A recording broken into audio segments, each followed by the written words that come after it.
It's time for AgriChat, the official podcast of the Tales of the Agronaut blog and stalwart gaming community, where we talk about stuff and things, and the stuff about the things, and sometimes gaming. I'm Belgast, and let's start the show. Hey folks, it's that time again. Time for another episode of AgriChat. This is episode 213. Tonight I'm joined by Ashgar. Elsithis. Tamriello. Hello. And nobody else. We're down a few people. I mean, we're down to Grace, we're down to Thalen, we're down to Koja. Koja's on vacation, Thalen has no power, you know, same old. Yeah, so like this could be a really short show because I'm not sure how many topics we have. We have at least 2 things written down. It's gonna be fine. It's been kind of a quiet week. It has been a quiet week. Or at least quiet on the games front. Yeah, it was a crazy week, like work-wise, but yeah. So, yeah. I've been having a bit of a renaissance with Elder Scrolls Online right now.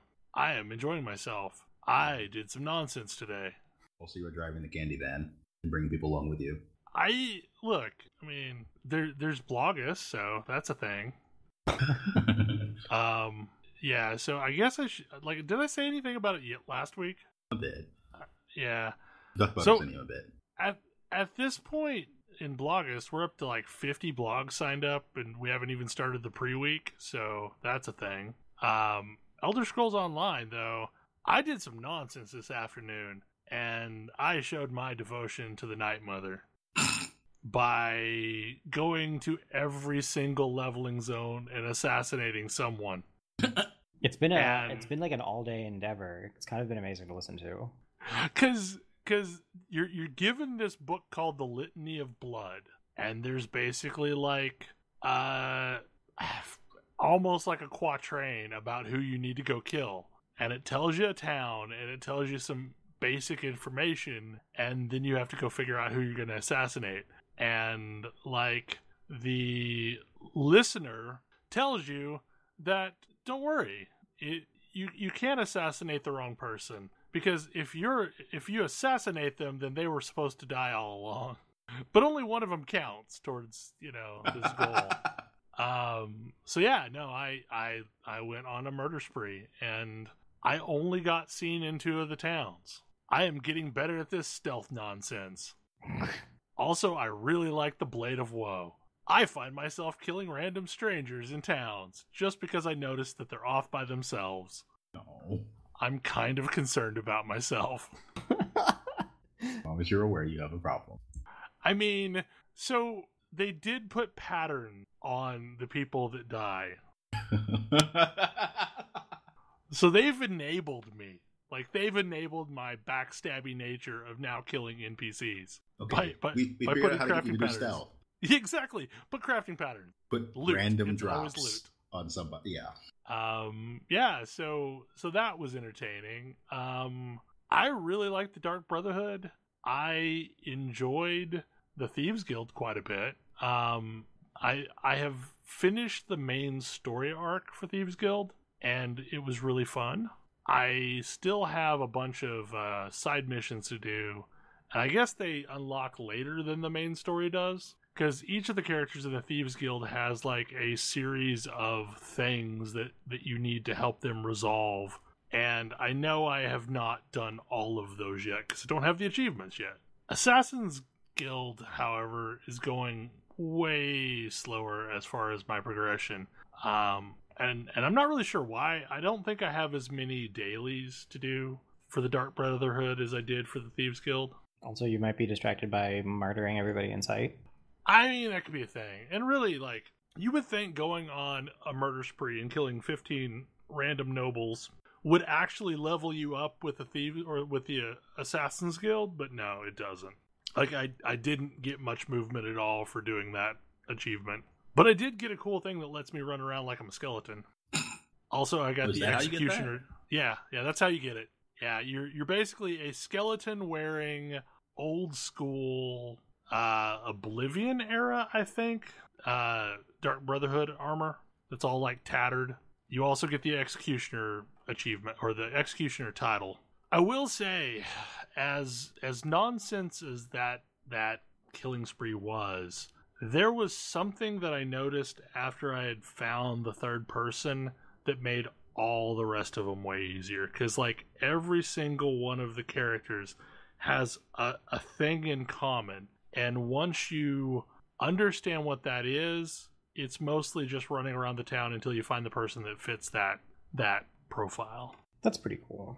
That's cool that there's like a tell. I just barely started the Dark Brotherhood quests. Mostly incidentally, because I'm after a different random drop. There is a crafting motif that drops off of one of the world bosses in the zone that the Dark Brotherhood starts in.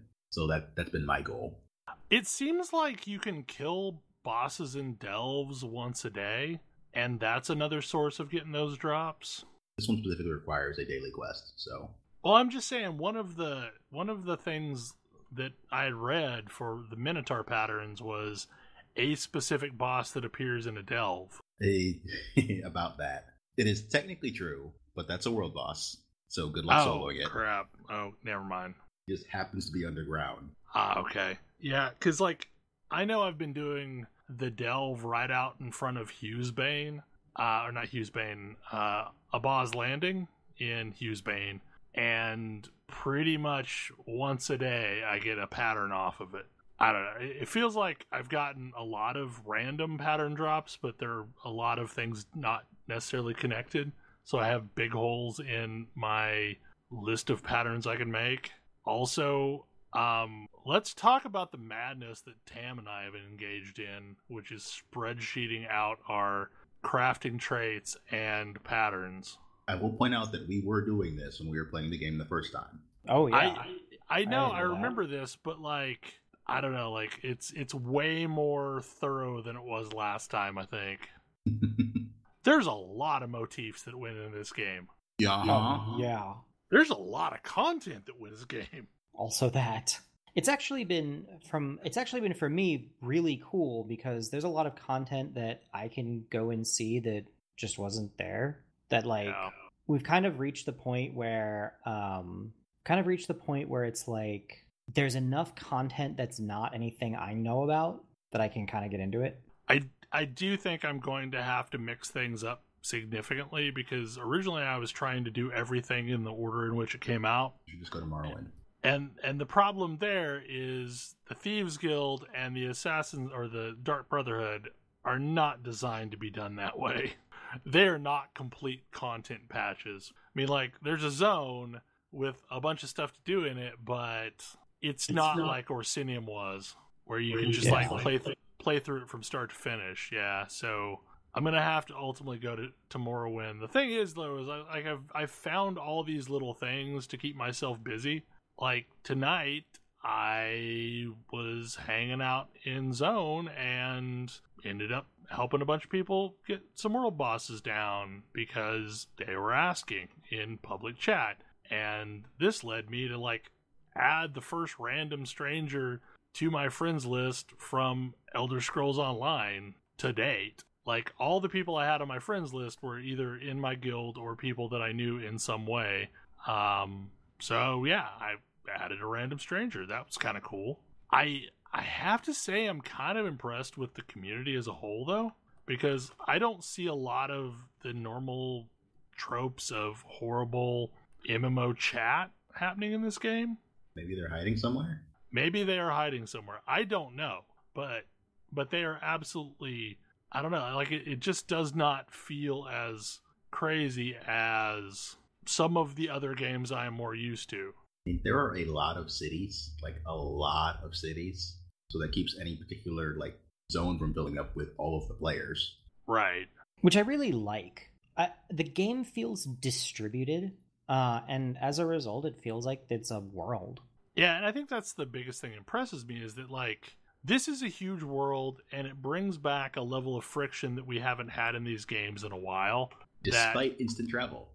Yeah, despite instant travel, like, there's still distances that you have to cross to get to places. I mean, it's still, you need to make your way back to a, like a hub so that you can teleport for free, or you got to figure out on the insane map where you're actually intending to go. Because once you've done 3 factions worth of stuff, you have a lot of waypoints. and I have to kind of remember where exactly was that city I'm trying to go to. The thing that I have some comments about guild traders, and it is not the direction I expected that to go, because I remember when they first announced how guild traders were going to work, I was not pleased with that concept of no centralized auction house. I still have mixed feelings about it. I mean, it's a pain. So, like, last night, I spent 2 hours and some change and a significant amount of gold. I'm not going to lie. I started the night at like 117,000 gold and finished the night at like 77,000 gold. About how much I'm looking to spend, except I don't have that amount yet. Yes. Yeah. So, I mean, I ended up going around looking at various, guild traders in various towns. And I ended up completing a Dwemer set, which was really what I was after. But I also picked up other cheap patterns that I found along the way. Mostly because, like, as you get used to looking at these vendors, you know what a good deal is and what isn't a good deal for certain patterns. So there's a lot of those that I've just picked up because, this happened to be a good deal in this town. And there's some ebb and flow that I've noticed to the way that system works. And the long and short is not all towns are created equal. Some towns are way more popular than others. And as a result, there's a bit of a convenience tax for buying anything in those towns. Like Mournhold, for example, is probably the single most expensive town that I've found. Have you been to Rawka? No, I haven't yet. They've like, the thing is you can get a lot of stuff in Mournhold. Like, those vendors are packed with stuff, but you're going to pay a significant markup over other towns. Whereas if you go to a backwater like Sentinel, no one wants to go to the desert. You're going to find some deals. Like, you're going to find stuff that people have marked down significantly just so they can sell it. The thing that you can get more backwater than that because there are random guild trader locations out in the middle of nowhere. That was exactly what I was thinking. True. It's true, and those are probably even cheaper. Well, that was what happened with me. Was I was playing earlier today, and remember I've been looking for heavy armor traits I don't have. I found like 6 of the heavy armor traits I was looking for just on this random vendor in Grotwood. I mean, that's why I have the mercenary set, is because I happened along a vendor where someone had like all of the pieces super cheap. But it's interesting, like, it adds a level to the whole auction house concept that's never really existed before. Well, it makes me think of Eve. Right, because if you make the effort to go to a specific place, you might be able to get something way cheaper, but you're paying like an opportunity cost for having to go there. Yeah. But if you're willing to put up with the inconvenience, you might find some great deals. Right, and I think that's cool. Like if you get used to the cycle of knowing what traders are good versus what traders are not good, you can probably do this way more efficiently than I did.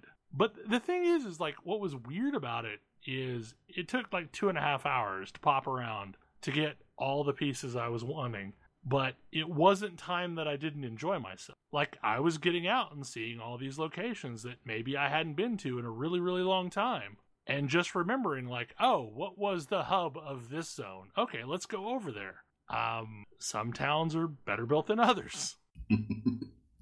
Like, the best towns are the ones that have Traders Row really close to the portal. See, I mentioned Walka earlier for a reason. Just the traders are right by the Way Shrine, and then the crafting stations are also right by the Way Shrine. So it's a very high traffic area, and there are a lot of people there. Yeah. I think the 2 hubs that I frequent the most are Windhelm and Daggerfall, probably. Because both of those seem to have a lot of good stuff on their vendors. But in some ways, it kind of reminds me of the days of like EverQuest and hitting every NPC just to see if somebody sold something interesting. And I guess the thing is, while I would kind of like to have a centralized auction house for convenience sake, I think this is doing something more interesting to the game itself and and creating this more living feel to the world, or lived in feel to the world. Yeah. Well, and it absolutely helps that there's no, like, there's levels, but they're not tied to zone. So everywhere you go feels relevant. I know it's something that I've mentioned before, but it's like my big push today was trying to get to 160, champion level 160. And I've done this just by questing, doing some quests that I hadn't done before. And it's cool because it's like I get to see story content, and the story content is genuinely meaningful to me as a player. Like, I can do whatever. And that's something I don't often see playing games, is like I often feel like, oh no, it's only worth my time to do these particular types of events. Sort of pull. Destiny had this problem for me. Yeah. Where there's stuff that I want to do because it's fun, but the stuff that I want to do because it's fun feels like a tremendous waste of time because I'm not actually advancing in any way by doing it. Whereas in ESO, there's a ton of content, and the content is, in a lot of ways, at least where I'm at now, pretty level agnostic. And it's like, sure, eventually I'll hit a point where what I really want to be doing is, or what would actually advance my character is going into, like, I don't know, whatever high level dungeons. But funny thing about that, you might also want to go into, like, the starter dungeons, because maybe those sets are better for your character. Yeah. It's like it's not about me doing the hardest possible content. I can just do some quests. Well, and the other aspect that I love is just how good the crafting system is. Like, I am perfectly viable, and I am wearing nothing but crafted gear. Like, I have made, legendary sword and shield. I could make, the rest of my gear that I've got currently just at purple.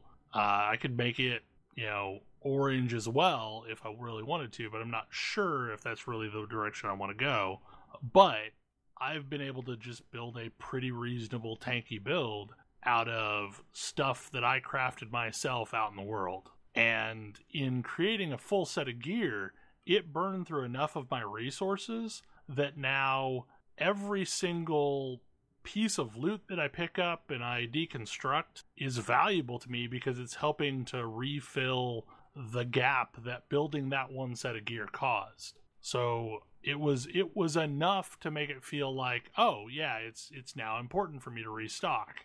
But the resources themselves, like, I've had a decent time finding raw resources on Guild Traders, so if I just wanted to go the gold route instead of restocking slowly over time, I could do that too. Like, it's not unreasonable for me to go buy a couple thousand bars of the metal that I'm using currently.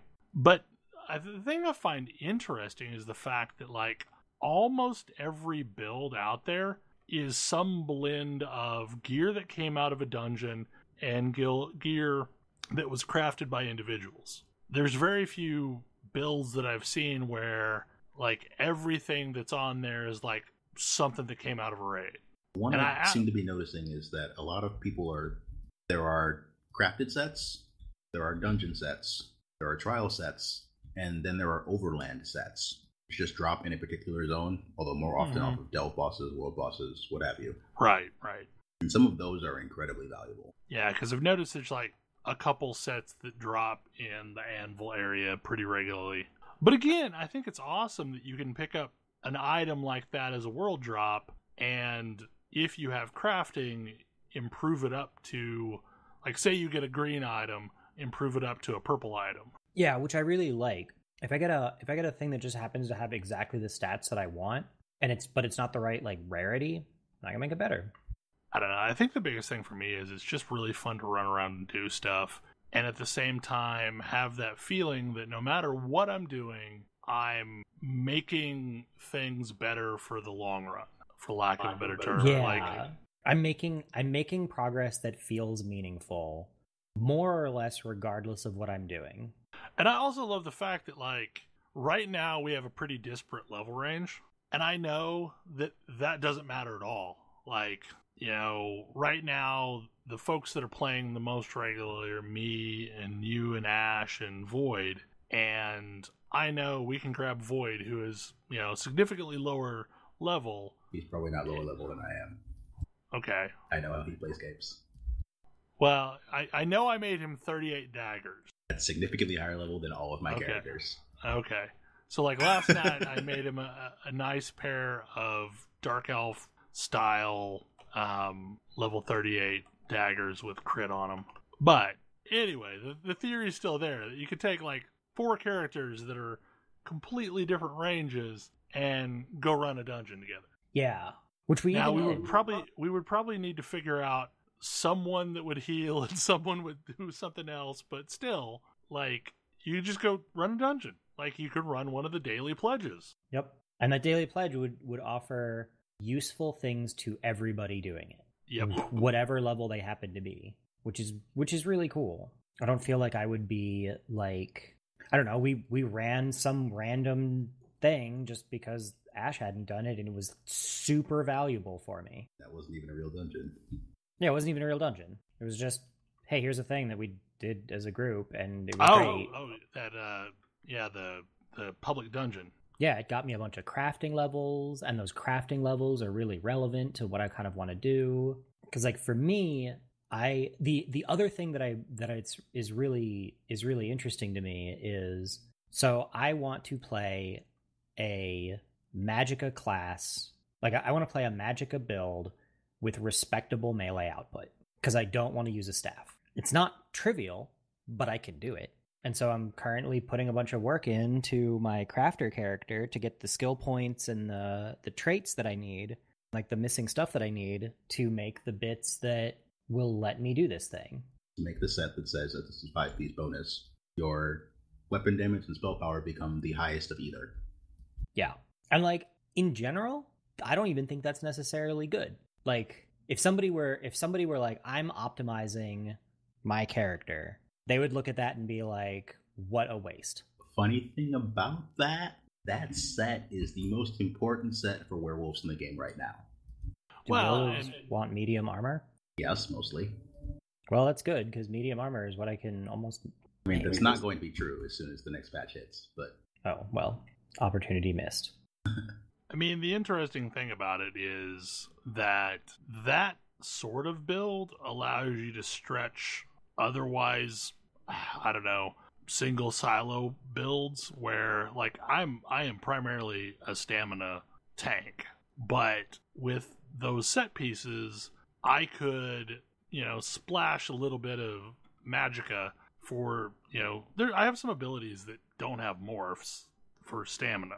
Yeah, they just don't exist, but it would be kind of cool to be able to use them every so often if I needed them. Yeah, it would let you sort of diversify your available skills, which I think is cool. And that's mostly what I want to do with it, because I want to play a stabby daggers Nightblade assassin, but I want that to be a vampire, so that needs to be a Magicka build. And so it's this, this kind of escalating circle. It's just, I don't know, there's a bunch of little things that create this loop that just feels good. I mean, it shouldn't feel like much when you get a pattern that you can learn a trait off of that you don't already have, but man, it does. Checking off another box of and getting another piece that you have 9 traits in. Yeah. Or even in other cases, even I'm picking up a trait that I'll never use, but I'm not even terribly sad about it, because that counts, because if I want to build a set, that's important. Or I mean, today, you crafted a handful of things that I didn't have, and I crafted just a fraction of the ones that you didn't have. Yeah. And we traded to make each of our sets more complete, to where we can craft more stuff on your own. And I think that's awesome. I find it interesting that in a game where it's so easy to pick up crafting and level it, that there's actually still a market for people that are crafting gear for other people. Yeah. And it's, Yeah, that there's a market for gear being crafted for other people, and it's also like it has a point to it. It's not just crafting a bunch of nonsense. I mean, if you want to level enchanting at anything resembling a reasonable rate, you need a partner. Yeah, and that is a thing that I'm going to need to do at some point, as my enchanting has fallen fairly tragically behind. Yeah, I wish there was like a dungeon or an area where like enchants dropped more frequently, because I would go live there for a while. I just wish there were a slightly better there was some kind of slightly faster mechanism for getting that's where I'm looking for, getting enchanting XP, because it's definitely not easy. That's why I mentioned needing a partner, because with a partner they can make glyphs for you. Yeah. And vice versa, and you can deconstruct each other's glyphs and get massive amounts of XP rather than the tiny amount you get for deconstructing your own. I need to spend some time sorting out Craft Store and figuring out exactly what kinds of glyphs I can make that I can trade with someone else to get something back to deconstruct. Because yeah, I would really like to be able to make my own glyphs. That said, I mean, I've found most anything I needed on Guild Traders. I mean, I have orange glyphs because leveling enchanting sucks, so people know they'll sell. Yeah. That was definitely one of my favorite big wins from my Grotwood random vendor, was buying a whole bunch of blue tier enchants for like 50 gold each. 100% worth it. I bought the entire thing out. I would do that if I could. My problem is I'm not selling anything on the Guild Trader, because like Ash and I technically have access to a Guild Trader every week that we don't use, because I don't know. I mean, everything that I get that is worth selling, I would rather dump in the guild vault or hand off to somebody that I know can use it. Because at some point, like, people will hit 160 and start being able to use the cache of purples that I've been throwing in there. Yeah, I'm certainly working on getting my way towards it so I can pillage that whole thing, or at least some amount of it. I don't know how much is in there that would actually be of any use to you, but we'll find out. I happen to know that you and I go after the same, well, armor, not weapons, but for different reasons, but you know. I did realize that today that I apparently skipped a lot of content in Aldmeri Dominion. Whoops. And I don't remember doing this. Maybe at some point I decided I was just fed up with Elfland and wanted to move on with my life. But yeah, so there's huge chunks of a couple of the zones that it looks like maybe I just crit path my way through. So in theory, I could go back there and wrap some of that up while I'm working on the 2 guilds. But at some point, I do need to go start Morrowind.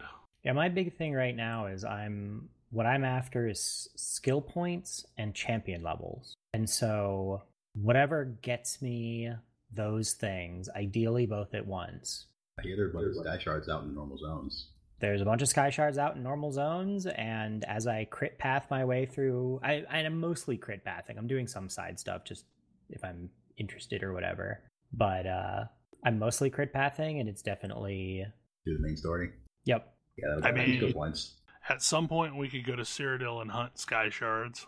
Yep. Still have to play not in Cyrodiil. Yeah, I mean, I do too. It's also worth a skill point every time, well, for every unique one anyway, are the group events in public dungeons. Yes. Yeah, we need to spend like a day going through public dungeons, because there's a lot that I just haven't touched. Yeah, and they're fun. I had a ton of fun just blasting around, and especially now that I have an add-on that tells me exactly where the bosses are. Yes, I had some trouble with getting my add-ons set up, but having done that, I really enjoy some of the add-ons that Belle, you suggested for me. Because the Sky Shard Finder is great. I don't care that much about the Lorebook Finder, but it's nice to have. I cared about it until I maxed out Mages Guild, and now I just do it out of habit. I've already finished the Mages Guild quest, so I'm not like in a huge hurry to raise my Mages Guild level. At the same time, like, it's been great getting tons of Sky Shards just because I know where they are. and the minimap is helpful. I like the minimap. Yeah, mostly the time I use it is when I'm figuring out what path I should go on, or how far I am away from a road, or if I'm near a way shrine that I can pick up while I'm headed somewhere else. And yeah, it's good for, oh hey, there's stuff I can find that's really convenient. I do miss having a good like a good quest tracker, because there used to be one associated with Wicked and that tool set, and that one was pretty good. It would only show you like what was in your active guild, or not active guild, active zone, and things like that. So you could kind of see like as pop back and forth between them without using the T to shift quests. Yeah, I wouldn't mind it if I could set my quests to only show me stuff in my zone. Right. And that's my problem with like using T to flip back and forth between active quests, is that does not pay attention to what zone you're in. And as a result, it's just you're constantly flipping to things that are not relevant to you.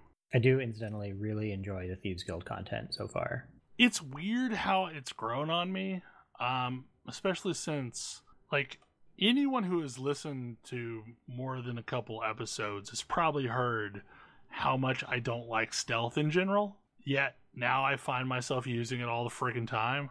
I think one of the aspects I really like about stealth in this game is, I don't know how to put this into words, but like so often in a game you have magic stealth where you are just invisible, and maybe a specific kind of mob will be able to see you, but for the most part it's just magic invisibility. And this stealth feels way more interesting, because you have to be aware of line of sight and line of sight of everything around you. And I straight up often fail at this, but whatever. I, have paid a lot of money in bounties.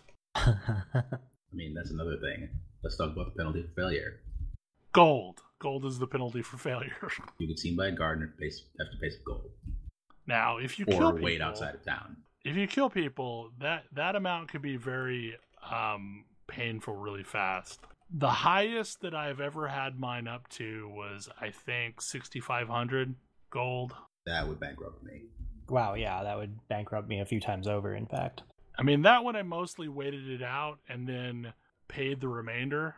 Though I did get an item somewhere along the line that is worth 100,000 bounty. What? I don't know.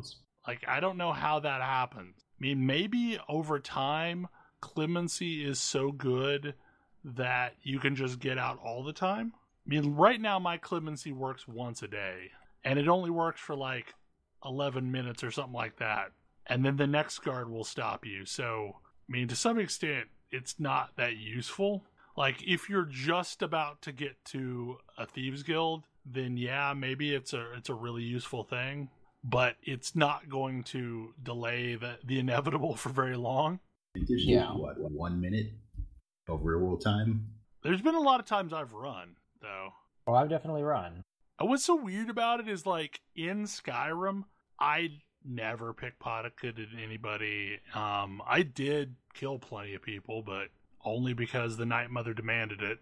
It's just weird. Maybe they were bandits. I mean, they could have been bandits. Like, I could have told myself they were bandits. Did we have this discussion about Fallout? Yes. Everyone's a bandit. It's just weird how I approach this game different than I do traditional Elder Scrolls games. I find that I'm approaching this game exactly the way I approach traditional Elder Scrolls games, where I kind of like I'll either wander around relatively aimlessly until I find something that piques my interest, and then I will like laser focus on that thing. I mean, I feel like this game is more enjoyable if you allow yourself to go off on tangents. Yeah, and there's a lot of tangents to go on. You got plenty of rabbit holes, but that's also kind of what I like about MMOs. Like, MMOs done right are games where you can just wander into some random thing that you're doing. And I mean, I guess for me, MMOs are all about enjoyable loops. Like, if I can get caught in a loop that I'm having fun in, and I will keep doing that over and over and over until I stop having fun. And I know, like, in the back of my head, there's so much stuff that, like, we've not even touched. Yeah, but I also don't feel like I don't feel like not chasing after those things is me wasting my time. Right. Which, to bring up the Destiny example again, I definitely had the thing where it's FF14 has the same thing for me. Is there's a bunch of stuff that I could do, but a lot of it is either super grindy or requires a lot of work.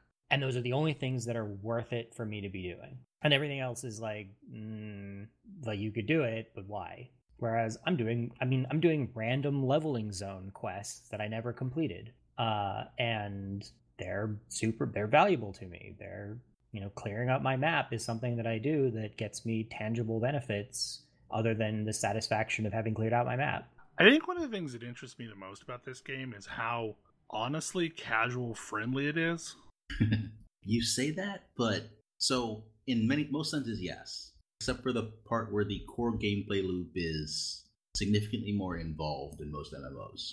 Yeah, I mean, and I guess that's the part that in the past has had me walk away from it, is that I felt like I didn't have the mental focus to do the things that requires you to do to make this game work. I mean, there's a certain amount of muscle memory that has to be built up for just doing the content. Like, you need to be reacting. You can't ignore things going on. Like, at the moment, like, I didn't feel like I could really keep up with ESO tonight, so I'm roaming around in World of Warcraft, and I don't need any attention at all to play this game. Like, I'm doing old dungeons for transmog bits, and I don't need to care. Like, I can just push the occasional button and things explode. And there's never a point at which Elder Scrolls Online is that. Like, even in the very first zone I ever dropped into, there is stuff that if I'm not paying attention could end up killing me. So, like, if I AFK in the wrong place, it could straight up murder me still to this day, because the entire world scales with you. But I think that's also the aspect that makes it feel good, is one of the things that annoys me, because I don't know why, I tend to level faster than a zone. And because one of the things, kill way more things than are strictly required to get through a zone. It's true. I murder lots of stuff. But because of this, there's always a point at which, like, the content feels like I'm just now going through the motions so that I can finish these quests. Like, it's no longer that interesting to me. But I never really reached that point in this game. And the truth is, like, the deeper you get into crafting, there's a lot of these patterns that, like, require rare drops off of all of these things.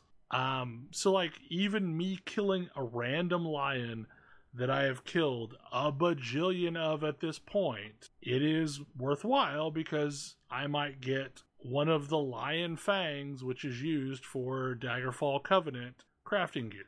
So, I don't know, like, I feel like there's always the chance of getting something interesting. There's always the chance of happening across a random master chest out in the field that you can then unlock and get, purple items that are, useful and good, and, stuff that you might hold on to or might decide to play with and see if you can make a set out of it.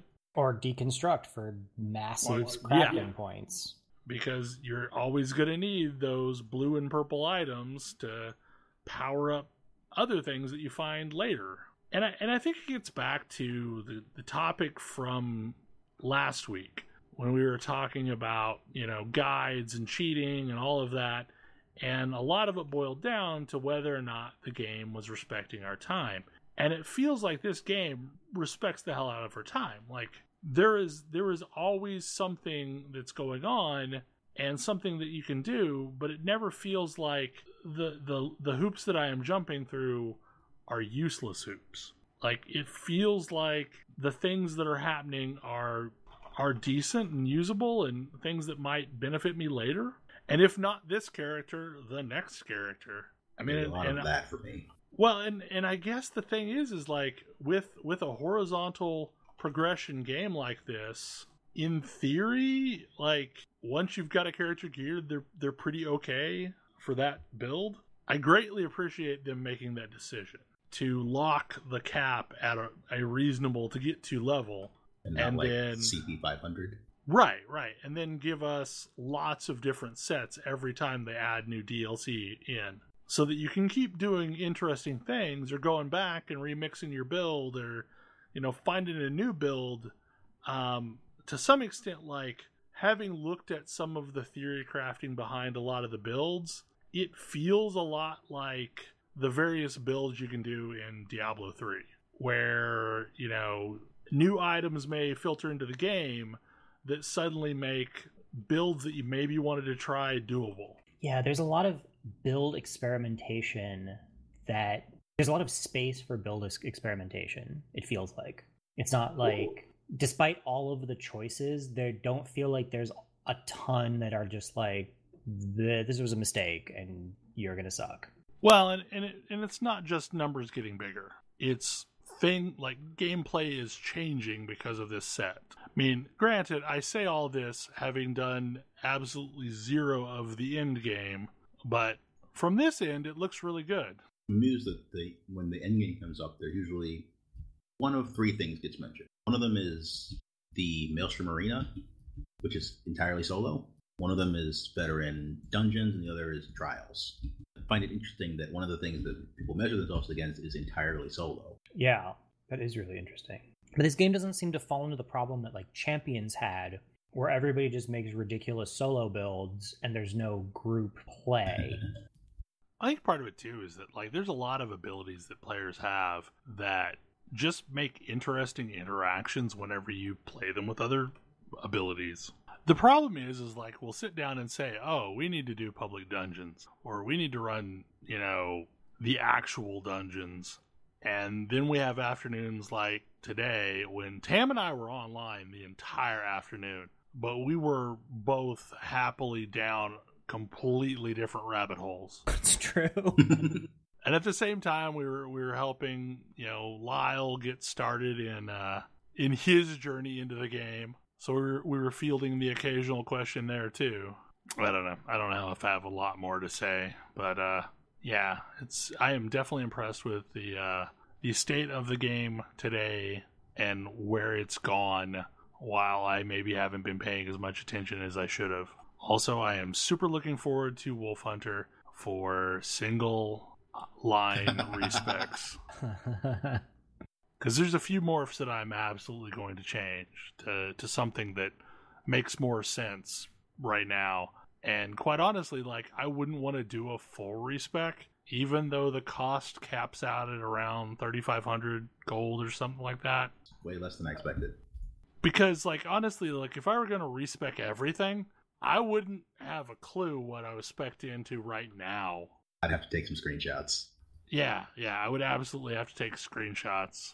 I mean, I am running a secondary tool in the background that just sits in my system tray that's uploading my character information to a third-party website. So I would maybe have that to fall back on, but yeah, I don't know the options well enough to just from memory respec back to where I am today. And there are a few things I wouldn't take, like Blade Cloak.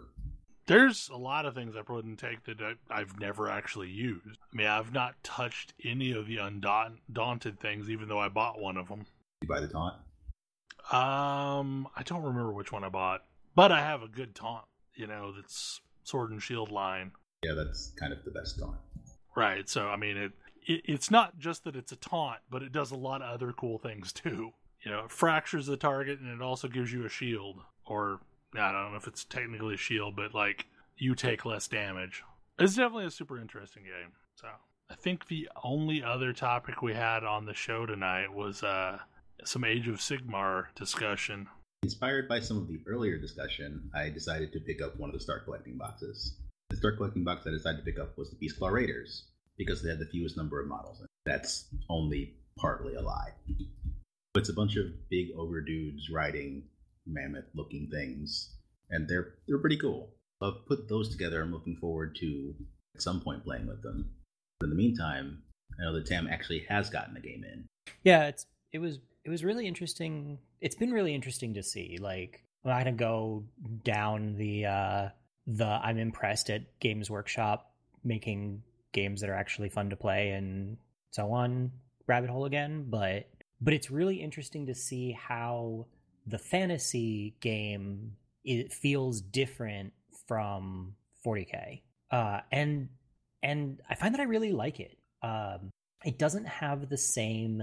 Another one of our friends was commenting that it's like he hasn't really like wrapped his mind around the structure of the game. He's like, every faction, there's a ton of factions and they all feel tiny, and it's true. There's not like any given faction doesn't have that many units, but I feel like that's a boon because it means there's not that much dead weight. Stormcast, I guess. Yeah, I mean, unless have like 5 million units. Yeah, it's like unless you and but part of the Stormcast has 5 million units thing is I feel like what's happened there is their Games Workshop is pathologically devoted to making sure that in some format or another you can play every mini you want.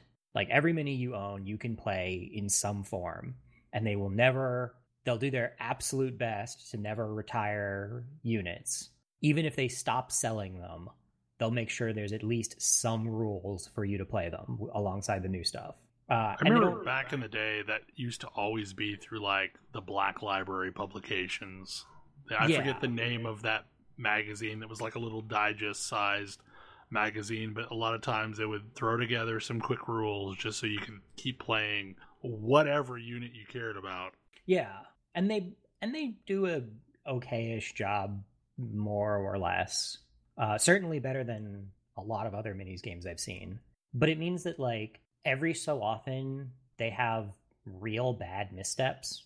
And I don't think they would ever admit it, but I feel like the first wave of Stormcast was a bad misstep. Because they kind of made an entire faction of dudes in Space Marine looking armor, like fantasy dudes in Space Marine armor, and they all kind of look the same. They have the Space Marine problem where they all kind of look the same, and they're not differentiated enough. Like the game is not big enough thematically for there to be a whole bunch of like Stormcast variants the way there's Space Marine variants, and they're just not that interesting. It's a whole faction of similar looking models. And my understanding is that like outside of the starter box stuff, they haven't been super successful.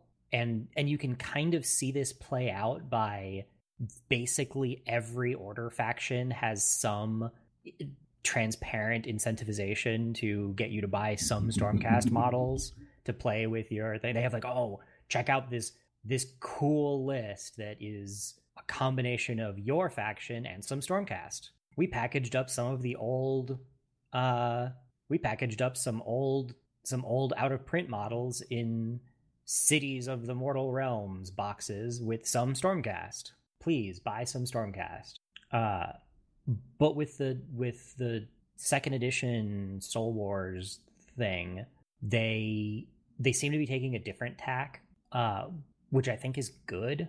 They're basically redesigning Stormcast, and the redesign looks cool. So they can be Sigmar's Chosen without being faceless armored dudes. Yeah, and they have different silhouettes and different looks and different stuff while retaining that kind of, army of paladins kind of look. And they've also kind of brought in these like, oh hey, there's a bunch of these guys that ride griffins, and they have like battle mages and stuff like that to kind of break it up a bit, which I think is also good. But it also means that the Stormcast line is crazy bloated with a jillion D units compared to basically every other faction. It's been one of the things that I've found really interesting about playing the other day was I think it's fun to play a list with not a lot of models, but all of the models are awesome, versus like this is a giant swarm of dudes. Like, I definitely understand the appeal of giant swarm of monsters, but it's not really my style. And I feel like Age of Sigmar does a lot better job of letting you play those things while not making big units pointless. Space Marines. Yeah. Well, and it isn't like, oh, you really should just take 2 huge things and leave your unit of 30 Skaven or whatever at home. Like, no, there's good reasons to have those big units. They're just serving a different purpose. And you can have your, huge tree guy cleave through ranked units of lizards and stuff like that. I'm very much looking forward to seeing. We've a bunch of us have been kind of looking into it. Kodra would probably talk about lizard men, which is astounding. He's talking about that, and I'm not. But yeah, when you got into Beast Claw Raiders, a few of us lost bets, actually. So what are the Beast Claw Raiders? They're ogres riding big giant mounts. Oh, okay, yeah. Yeah, they're huge. The previous guesses for Ash had been either corn something or lizard men. I mean, normally lizard men is a pretty safe bet, but their thing is putting a bunch of dudes on the table, and that's not really my thing. Yeah, and complex layered buffs, which I think is also not really your thing. Correct. That having been said, you know who absolutely loves complex layered buffs? Like, that is 100% Kodra's thing. Like it's going out of style, yeah. And I'm playing trees. I've kind of fell into the fact that trees are the tricky faction, but what a shocker, I'm sure. Although I'm probably about to lose another bet if our other friend, given that our other friend is getting into Chaos Warriors and not slews of undead. Yes. It's a bet I definitely would have lost. He likes the very elite undead. It's true. And there aren't that many options for those right now. That's true. It's more like lots and lots of tiny skeletons or ghosts, not a few just turbo awesome skeletons or ghosts. If I were playing it, I would be playing the Under the Sea Elves. Really? Yeah. I would have pegged you for Fire Slayers. No. Like, seeing what's available, I would absolutely play the crazy Cthulhu elves. I mean, that's definitely a thing. I've actually been finding myself getting into the game's story despite myself. I find it interesting. It's very clear, or at least I don't know if other people have the same like reaction to it as I do, but I continue to feel like it's very clear that they were cribbing from Magic the Gathering stories for several years running now, for when they decided to actually put a story in Age of Sigmar. Because you have like each realm has its own little personality and its own history and different factions within it, and there's definitely byplay in between them, but there's definitely lines drawn between like, oh, these are Sylvaneth from this realm versus this other realm. They kind of view things differently. Also, plastic models are better than metal models. That's just where we're at now. I mean, they're way more useful. Like, you can do cooler stuff with them. You can do cooler stuff with them, and honestly, they look better now. Like, just the quality of the sculpts are better. I mean, that might be the whole how many years of experience they have making these things now. They definitely have that. But it's also just... go ahead. Like, even the plastic high elves look bad. Yeah. This is definitely a fantasy setting that believes that elves are dumb and humans are boring, and has gone to great lengths to eliminate both from the setting unless they're interesting. I think they're still working on making humans interesting, although basically that's Stormcast, I guess. And the only elves are real weird elves. Which makes me actually interested in them. Undersea elves. Yeah, the better of the two old dark elf aesthetics and this entirely new Under the Sea elves that ride crazy sharks and stuff. I mean, I remember thinking the weird lizard rider dark elves were pretty badass back in the day. Yeah, they don't really have much support for those anymore, which is kind of unfortunate. There's a few. My there's primary a few things. complaint is that there are a few things that they only sort of support. Yeah. What was it from the other day? I wish I could set a filter on the store for we're going to support these things. Yes. There are 5 Skaven clans. The store only lists 4 of them, first of all. And 2 of those have basically no rule support. Yeah, it feels like they split out Skaven into a bunch of different weird little sub-factions, almost none of which are coherent in and of themselves, but also don't really play nice well with each other. Nice or well with each other. I mean, it would be cool if they ultimately end up making Skaven clans each feel super unique to where they're like basically their own separate army list, but I think it'd be a ways to go there. That's sort of where they think they were going, but they only got there with 2 of them. Yeah, there's a bunch of, like, they split Wood Elves into 2 separate factions, one of which is, like, grudgingly supported at best, and the other is sorta kinda supported, but not really. It's supported enough to get a top-line faction, like, selector, but not enough to get an actual book. So yeah, figuring out what you want to play is a kind of frustrating exercise. I don't know. We had the conversation the other day that, like, every minis game is a hot mess somewhere, and this is definitely Age of Sigmar's hot mess. Like, you've got Infinity, where the cascade of rules is just an incredible hot mess trying to keep track of it all. You've got, like, War Machine, where power bloat and the desire to keep on releasing new things but somehow have them be relevant is their untenable hot mess. Age of Sigmar is, do we actually support the models you want to play? Maybe. Some people in that community have like come up with tiers. There's like tiers of support for armies. What are high elves? Oh, they're pretty low. I think the thing that I saw, it was like tier 1 has new models and a book. Like, that's when you know, like, has had models released since the launch of Age of Sigmar, has a book. You can be pretty confident that they are supporting that faction. And then there's like tier 2 has a book but hasn't gotten any new models. And tier 3 is doesn't have a book or new models but appears in Age of Sigmar packaging. Tier 4 is has rules with has more than 3 units, is classified in a force, and tier 5 is worse than that. And the recommendation is play tiers 1 or 2, or if you're really into a faction, tier 3, and don't bother making 4 or 5 your anywhere in your, like, core. Sorry if you really liked Order Draconis, but probably not getting any models. I mean, there's always Forge World. Forge World has their own faction. Yeah. Chaos Dwarfs are a Forge World exclusive faction, basically. Yep. I mean, I feel like the Fomori or Fimmer or whatever they're called in Warhammer is also a faction of their own over there. The which ones? That is the Chaos Dwarfs. The Fimmer are part of the Chaos Dwarves? Oh yeah, that's just what they call Chaos Dwarves now.